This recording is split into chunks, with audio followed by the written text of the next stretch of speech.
Ya hemos hablado sobre la tecnología de las impresoras 3D, que en vez de tinta utilizan otros materiales para imprimir, pero ahora investigadores de Escocia están desarrollando una técnica para usar células madre en una de estas impresoras y así, eventualmente, poder imprimir órganos y tejidos.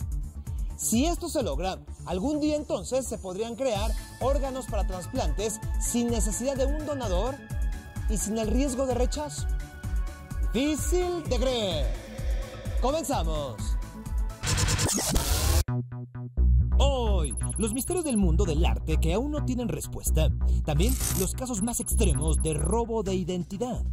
Además, las extinciones masivas que han ocurrido a lo largo de la historia. Todo será difícil de creer.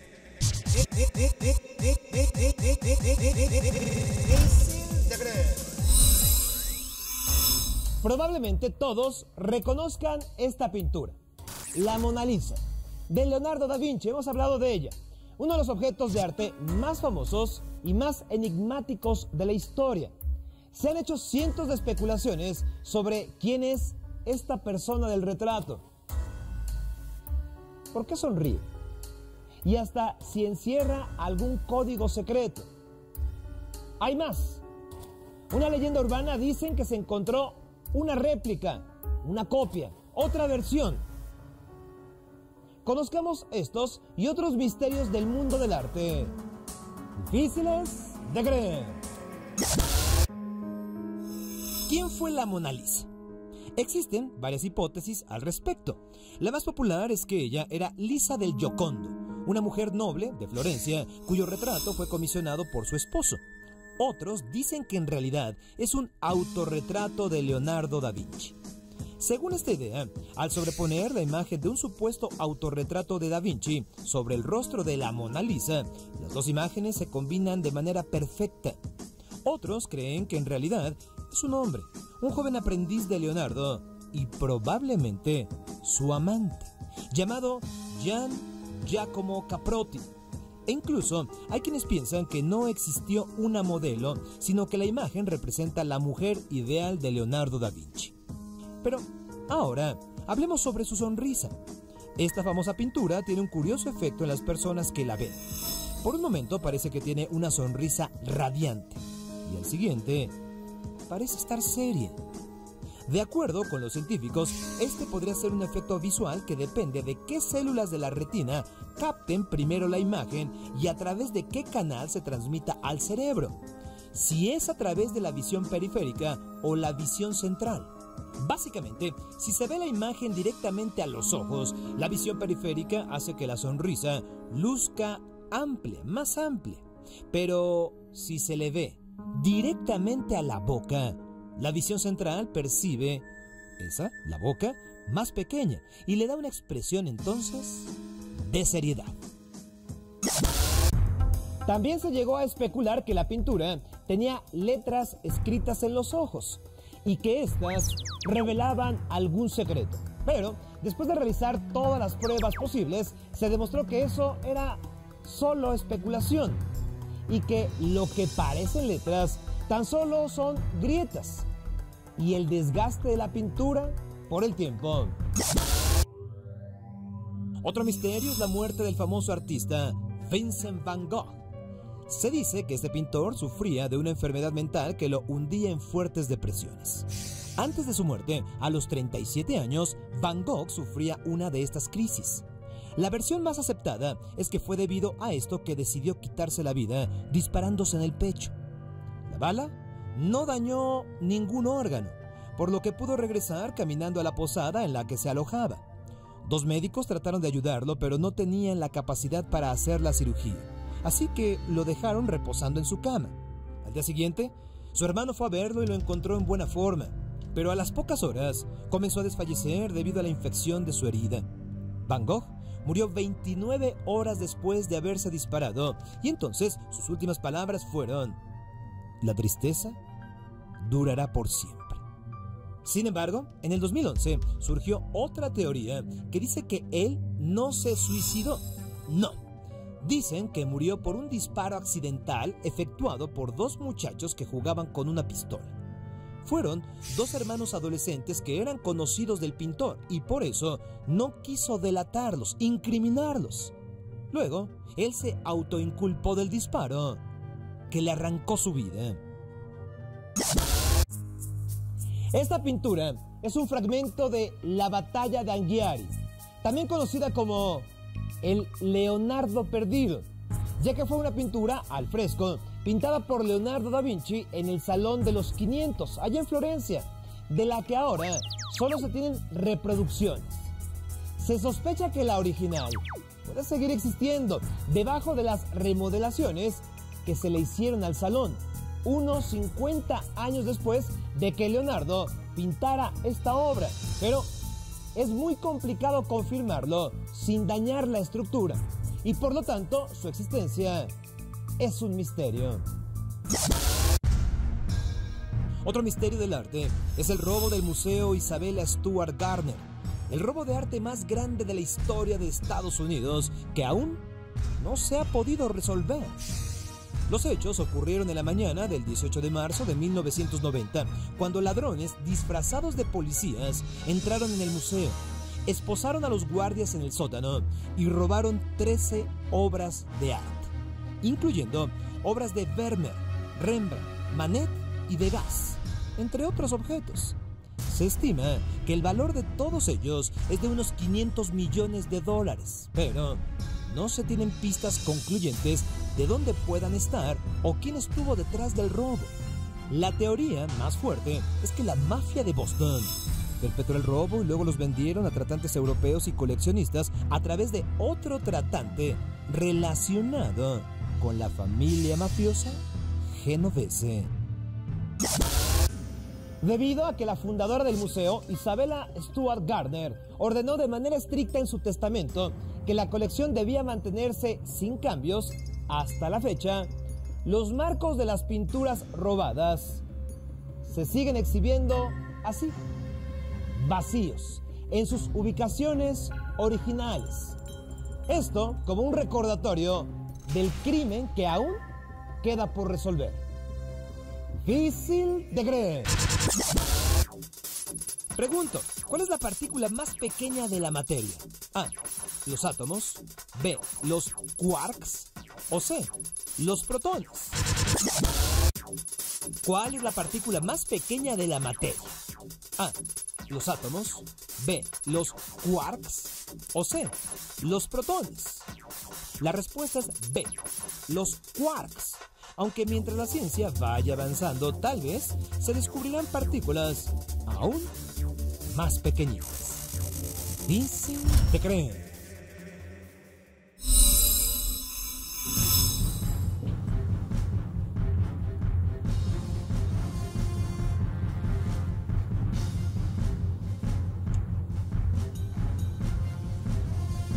La norteamericana Andori Sachs recibió una llamada muy extraña. Se trataba de la Agencia de Protección a Menores, donde se le avisaba que ella se encontraba bajo investigación porque su bebé recién nacido tenía rastros de anfetaminas en la sangre. Oye, ¿qué? Michelle, ¿llegaste? No, pues si llegué, es mi programa, mamá. No, pues me dijeron que no podías venir. Tu producción se comunicó conmigo que querían un rostro nuevo, fresco en el programa y heme aquí. Fresco, sí. Nuevo, más o menos.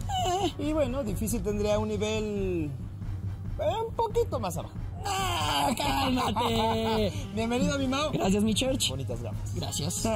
El problema es que Andori no había tenido bebés en muchos años y jamás había consumido drogas.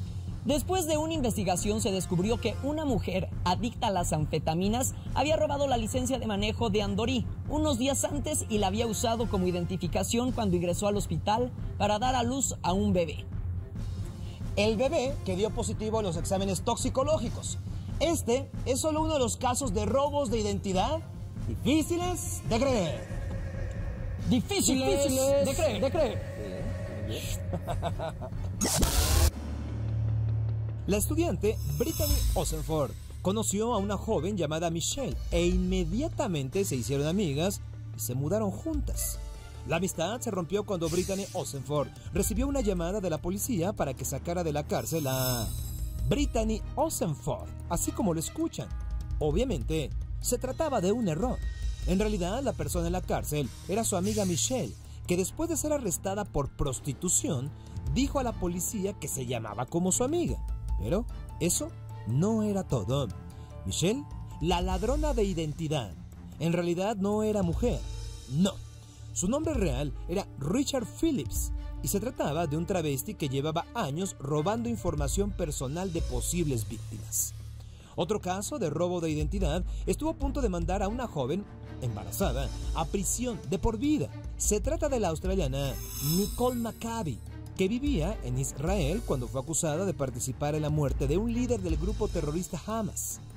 Afortunadamente, se descubrió que su pasaporte había sido robado por los verdaderos responsables del asesinato, que resultaron ser un grupo de espionaje de élite del mismo gobierno de Israel. Eso sí, a Nicole ni perdón le pidieron. El doctor Richard Ludwig tenía una fortuna de unos $4 millones, pero al parecer no era suficiente. Por eso, cuando un día encontró una tarjeta de crédito tirada en un estacionamiento, decidió usarla para comprar pizza. Así es, pizza. El problema es que el dueño de la tarjeta ya la había reportado y la policía llegó a tiempo a la pizzería para descubrir al doctor Ludwig, esperando su alimento. Este pequeño chiste le costó al doctor millonario una condena de 15 años en prisión por robo de identidad. ¿Cuenta, chamarro, Gracias, mi chesta, una oferta. Rosa Vargas, de Nueva York, quería casarse. Por ello, decidió ir al registro civil.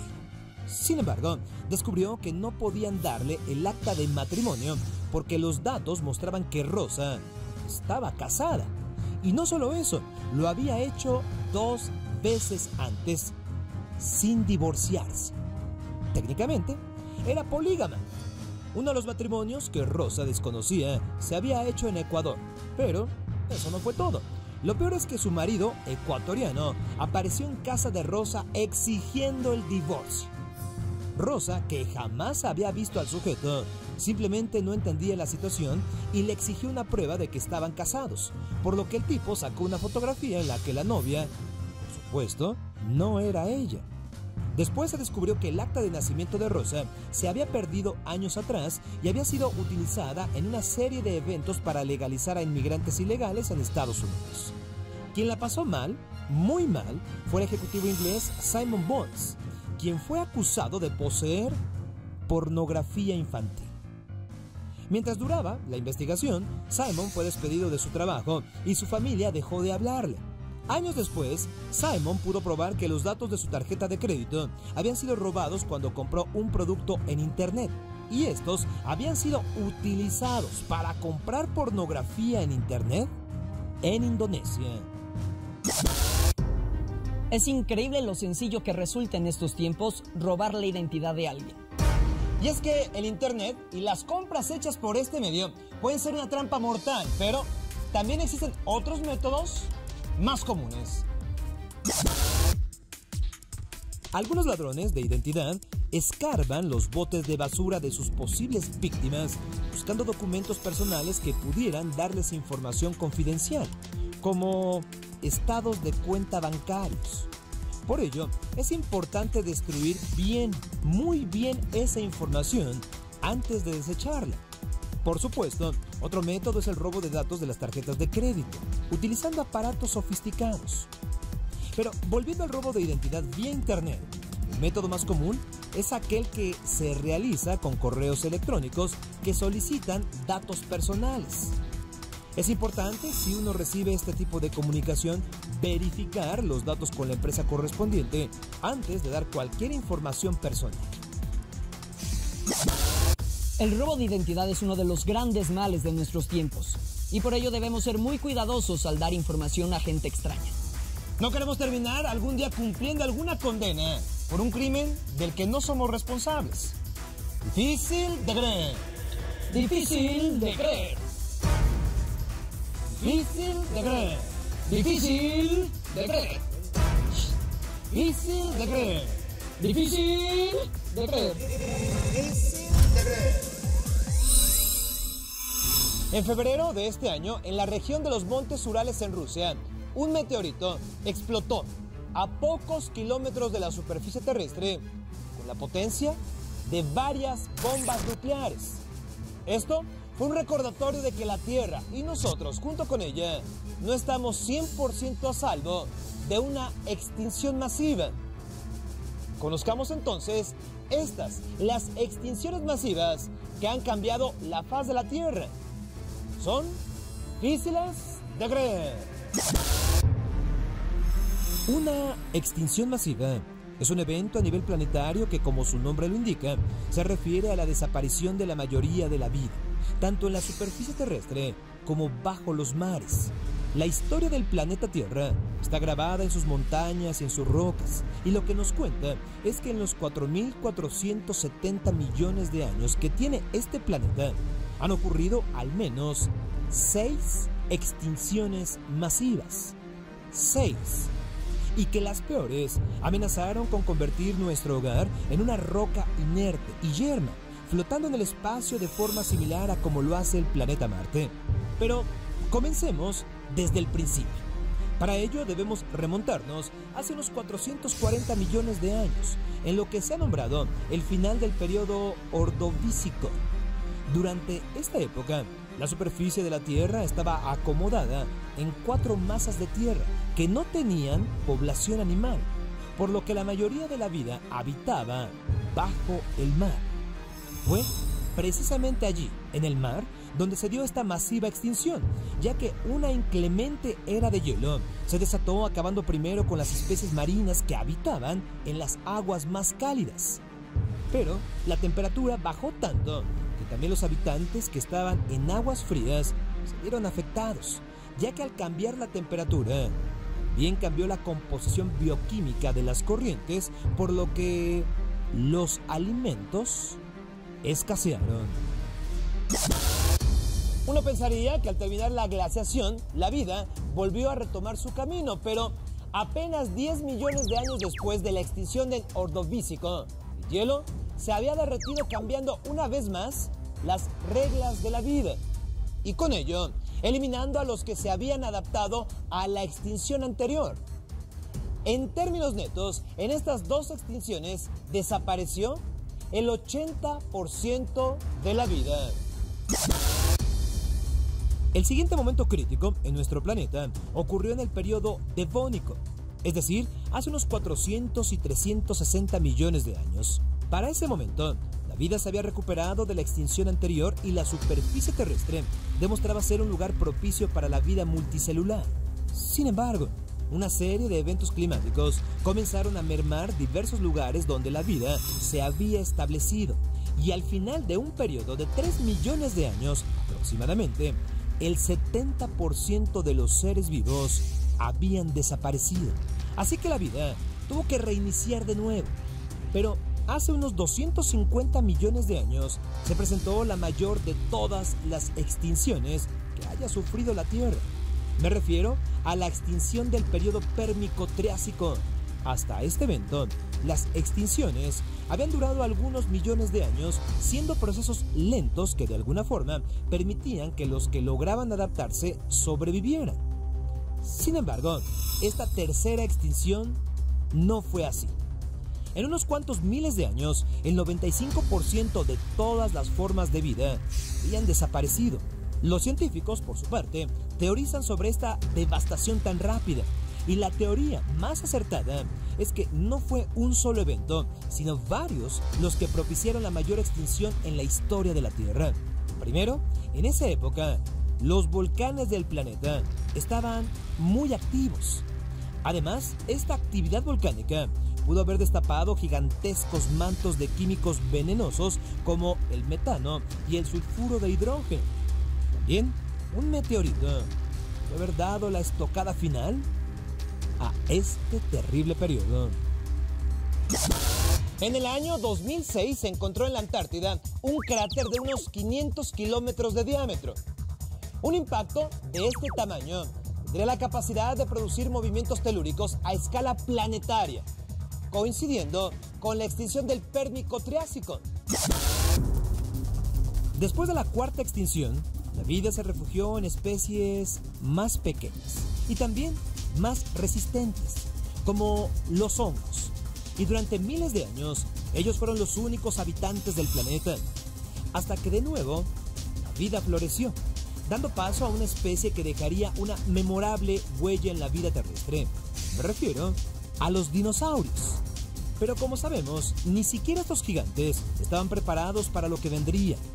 Y en la era del Triásico-Jurásico, hace unos 210 millones de años, la mayoría de los archosaurios desaparecieron, sobreviviendo apenas 3 grandes familias: la cocodrilia, la pterosauria y la dinosauria.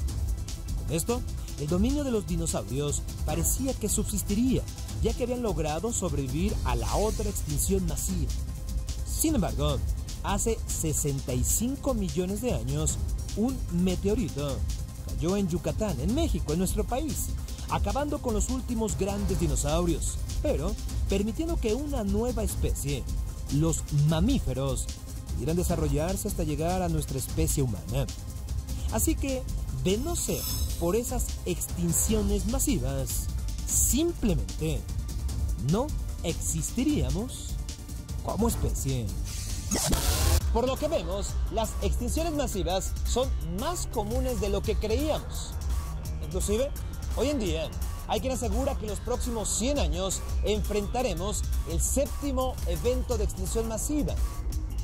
El 7º. Difícil de creer. Soy Sergio Sepúlveda. Hasta la próxima.